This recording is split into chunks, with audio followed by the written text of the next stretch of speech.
Hey, welcome to the podcast. I'm Joel here with Dad.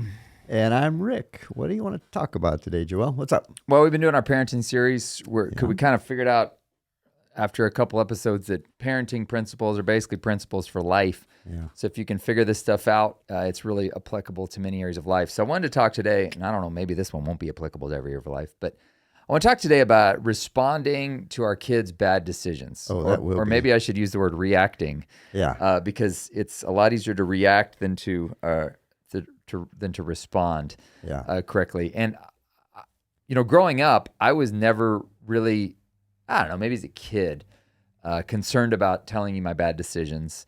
As a teenager, I think it gets a little more. You communicate a little. As a kid, the bad decisions are brought to you, but as a teenager, you start to realize more and more. Oh, I made a really dumb decision here.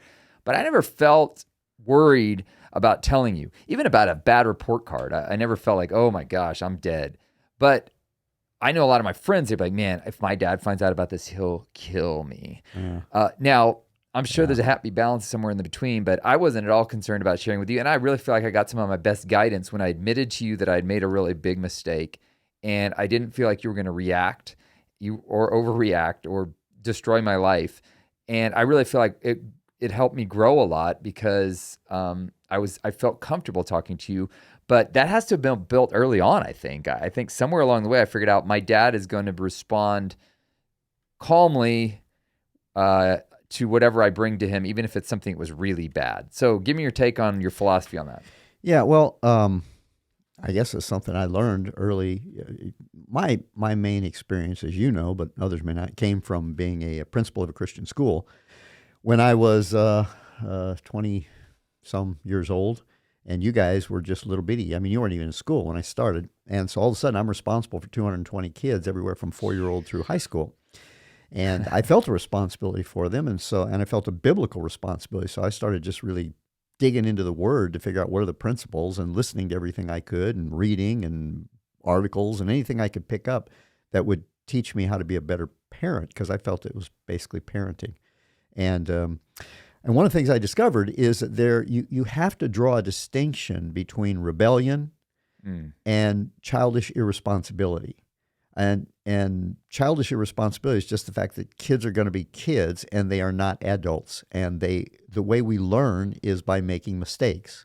And so they are going to make mistakes just like we as adults do. And I just found that some adults forget what idiots they were when they were kids. Yeah, it's just easy to do that. I've heard that called the curse of knowledge. Is you forget what it was like to not know. Yeah, it's just like you don't remember what it was like to not know it. You're like, well, how did they not know that? Well, they didn't. They didn't. Yeah. I mean, you're not born knowing that. You're not born knowing anything, and so there is foolishness is bound up in the heart of a child, and so there is foolishness, and that's something that the rod of reproof drives it far from them, and so foolishness is different than just irresponsibility. Foolishness is when I'm pressing the mark, and I spill the milk. Childish irresponsibility is when their little arms are short and they don't reach out to put it way on the other side of the plate. And so consequently, they're spilling the milk and you're always having to put it in front of the plate. But that's a long way out there for those little arms. And so that's just childish irresponsibility. And that you're not going to discipline that out. Yeah. Okay, so let's quick distinction on that, because one of the things I get frustrated with Elise is always she puts her cup right on the table. Kids do that. Right. With that would be considered foolish. She just doesn't think of the results of her decisions, and the consequences are, if it's right there, I'm probably going to bump it and it's going to spill. If I have ketchup on my hands and I'm wearing a white shirt and put them on my thing, I'm probably going to get ketchup on my white shirt. That would be something that's not worth a reaction or a battle over. Right. Because that's just childish irresponsibility. That's just kids being kids and not thinking of, well, so what if I get ketchup on it? You can wash it. Yeah, that's a line she uses all the time. Well, we can wash it. We can wash it, yeah. But, okay, we get frustrated, though, because she perpetually does it. At what point does it turn to outright rebellion? Or yeah. I think you probably, well, you don't always know. But here, my philosophy was always this: when in doubt, assume it's irresponsibility. Because if it is rebellion, it will grow. That's a and good you point. will eventually know when it's rebellion. They always say write things off to ignorance or being an idiot over malevolence first. Like, yes. So yeah. Because if it is rebellion, it does grow. Rebellion never stays the same. It grows and grows and grows until it's ultimately confronted and overcome.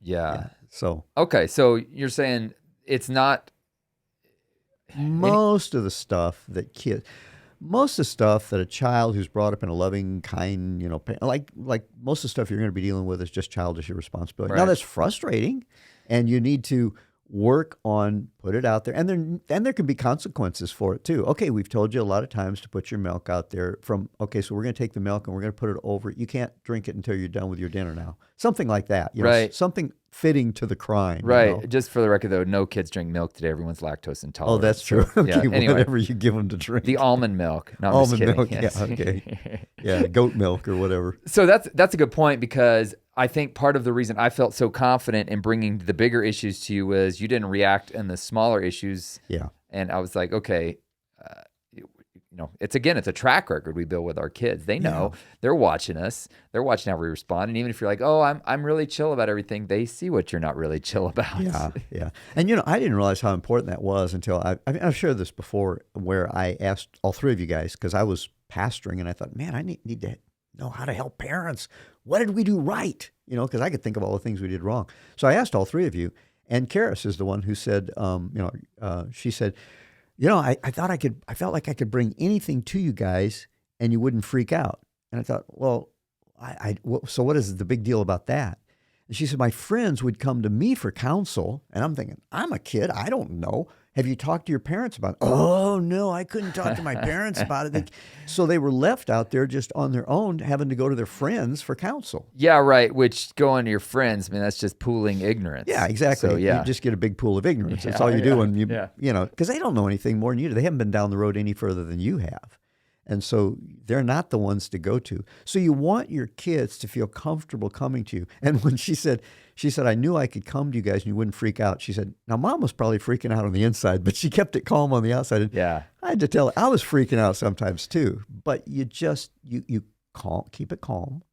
A lot of times your freak out has to do with, how's it going to make me feel? How's it going to make me look? If people find out, what are people going to say? You go, you know what? You can't control what people are going to say. So let's jump from that to something really big that I'm hearing Okay. from a lot of parents is they're like, my kids are coming to me talking about stuff they're learning at school about transgenderism, homosexuality, things like that. And maybe even saying, I don't know, sometimes maybe I'm drawn to that or whatever. That's a tough one to not react to. But does the same principle apply on the big stuff like that? Instead of like, oh, I crashed the car, I got a dent in the door. We're talking about stuff where parents they lose it over these kind of things. So does the same principle apply, do you think? Maybe more so there, because those are the kind of issues you want them talking to you about, not talking to their friends or not going to their teachers or not going to other people that are, you want them coming to you. Yeah. On those big ones. Which, so Andy Stanley got in trouble recently because he didn't do the conference, he but he gets in hosted. trouble a lot. Yeah. Well, he hosted a conference about, I think it was about transgenderism or homosexuality or something. For parents of transgender kids. It wasn't like, we're now affirming this. No. He even said, we don't affirm that if you listen to him. Right. But he got in trouble because he said, look, if they can't talk, he's like, we know we're winning when these kids are willing to talk to their youth pastors or their parents about it. Yeah. He's like, if they can't talk about it in the safe environment of their home, who are they going to go to? Not anybody that loves them more than you do. Right, And this, yeah. this applies in the same way. It's like, it's an Exactly. uncomfortable conversation. I don't want to know that my kid made a stupid mistake, right? Yeah. And if you take it personally, again, it's a kind of a narcissistic thing to take it personally that your kid Yeah. screwed up. Well, I didn't prepare them or something. It's not about you. It's not about, No. Yeah, that's a really important point. But I think it's that same principle that Andy Stanley said. And again, it got him in tons of trouble because most of us would rather not look at uncomfortable things. Yeah. Yeah. It's a major problem we have is we'd rather not look at uncomfortable things, but uncomfortable things are going to happen. And if they're not willing to talk to you, they're going to talk to somebody. And I guarantee you nobody loves them as much as you do. So let them talk to you about it. Yeah. And the other thing is the reason they're going to talk to you about those big things is that you are accepting when they make stupid little mistakes. Yeah. Because you don't expect them to come to you the big things and the other thing is when they come to you those big things, a lot of times they are testing the water. They're not just come to you and say, hey, Dad, guess what? I'm thinking about this. I may be a girl. They're going to come to you and they're going to be throwing some chum in the water, chum stuff you draw fish with to see how you react. Well, a friend of mine or, that kind of thing, he's kind of questioning. And if you're going, well, stupid kid. He just needs to know there's boys and there's girls and there's no in between. You just shut them down, man. You know. Yeah, it's a fine line. I mean, again, and expanding this principle out even more, I think about that with God. You know, I think if we're not comfortable bringing our biggest failures to God, who are we going to go to? We're going to live in shame. Yeah. And it's that same principle. I mean, in many ways, parents are godlike figures to their kids. Yeah. And our picture of God often comes from the first image we got, particularly of our Father. And I think that's a huge thing. Like, if you're not, I talk to people sometimes, like, I think you need to yell at God a little about how you're feeling. Sure. Well, that's irreverent. Who am I to yell at an almighty God? Well, what are you going to do otherwise? Because the feeling is still there. If you don't feel good bringing it to him, who are you going to bring it to? I'm sure the devil would gladly side with you. Yeah. But David got upset with him quite a bit. In fact, Jeremiah one time says, Lord, you deceived me. You lied to me. Well, you deceived me. And I was deceived, he said, you know, and I've been there. I felt that way, you know. If you don't feel comfortable bringing it to really the omnipotent person in your life, which in many ways our parents are omnipotent, we've kind of ceded some of that to our kids, making them think we're omnipotent in this jacked up world we're in. But really, the parents should be the one that's the control of the house, and then ever increasing releasing that to them. But they've got to feel. I mean, even now, you're my. Well, that's how I do a podcast with you. You're my favorite advisor. But that's been built over years, and I think a lot of people think that my kid, once they get an adult, they'll feel comfortable talking to me about things. No. If you haven't established that early on, that you're a safe place to talk to about anything, you're not going to get it as they get older. And you've talked about how I feel like our relationship is even richer now as we're older, but that started way back when. Yeah. And you know what? One of the keys is, and this seems counterintuitive, one of the keys is that you are open enough with your kids that they know you do dumb things too. Because if they think that you're flawless, right. I mean, you know, of times I've come. We had a family sit down one time when I think it was Jonathan. He said, or maybe it was you. Somebody said, "Well, there's no sense even talking to you when you've got that face on." I go, "What do you mean that face?" I said something to your mom, and she says, "Oh, I know the face he's talking about." Wait a minute. That was Jonathan that brought that up. Was that Jonathan? And I was kind of like, "Oh, I can't believe he said that." Yeah. So we had a family meeting, and I realized, okay, you guys all know what the face is apparently. Yeah. And I said, okay, let's sit down, and took you out to dinner or something, lunch or something, and I just said, hey, I don't want it to be this way. Tell me when that face is there, because I want you to be able to talk to me. And I think it's humbling yourself before your kids. And again, that's counterintuitive, because you think, oh, if I ever admit that I made a mistake, well, then they'll realize I'm actually human. Yeah. Well, you can't expect people to open up to you if you hide behind a wall to them, because it has to start with you, because you're the adult. Which, again, I hate to take this to a 10,000-foot level, or maybe it's a 10-foot level, but God did that very same thing. He humbled himself and came in the form of a man, being in the likeness of a man. He humbled himself, not consider equality with God something to be grasped, but humbled himself, and he literally became one of us and showed. I mean, that's the principle you're talking about there. Yeah. Until you're willing to be humble and even bring yourself to like kneel down and talk to your kids on a face-to-face, even though you should be the one at the top. Yeah. It's a weird dynamic, though, too. Well, but there's more respect, I think, that's gained. Yeah, because when you are at the top, you don't have to act like you're at the top. Wow, that's powerful. You never have to get angry with. I mean, okay, this is a lot easier said than done. You never have to get angry with your kids, because you're in charge. Right. And so all you have to do is say, "This is what you need to do. Now go do it." Oh, you're not doing it? Wow, we're going to have some consequences here, because you are the boss. That's hard, though, to take the emotion out of it. Oh, so it is. what is the key to taking the emotion out of it? Because that's, again, a lot of it's kind of you take it personally. You're like, oh, Yeah. Or sometimes what they did literally affected the bottom line on finances or something like that, because you're like, wow, the car is going to have to be repaired now. Yeah. Well, and when they're at that level, they need to be the ones suffering the consequences of it. They need to repair it. They need to pay for it. Well, they don't have that much money. Well, they need to put out every dime they've got, and then work for the next 10 years to pay for it or whatever, In other words, I've seen so many parents who spare their kids the consequences of their folly, and that you don't do, because then mom's got to bail me out, dad's got to bail me out next time. And that's how we learn. That's how we all learn, is by suffering the consequences. It's like when the pain of the consequence is greater than the pain of not doing anything about it, something like that. You can figure out what I'm Yeah, saying. well, pain makes us change Yeah, stuff. pain's That's the the best bottom line. motivator, yeah. Pain makes you go, oh, We snap, do something. I need to change something. Yeah. You brought up a really good one, and let me just say this, though. How do you keep from getting angry with your kids? And I saw a chart one time that helped me so much. It was one of those little timeline charts, and it starts like, here's how your evening goes, and it starts with your anger levels down at the 0, and time goes, and now it's 5 o'clock and 6 o'clock, and the kid does something, you get a little angry. You don't do anything. Kid does something, you get a little angry. Kid does something, you get a little angry. Pretty soon you're up here, you're like really boiling inside. Then you go, John, Michael. And all of a sudden he obeys.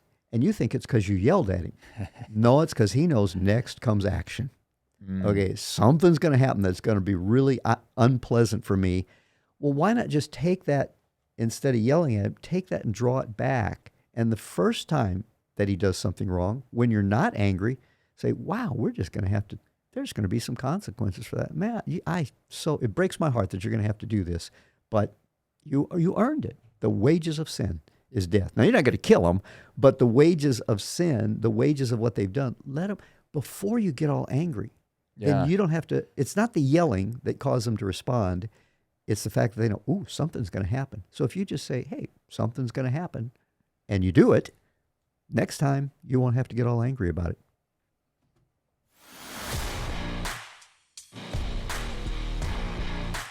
Thanks for listening.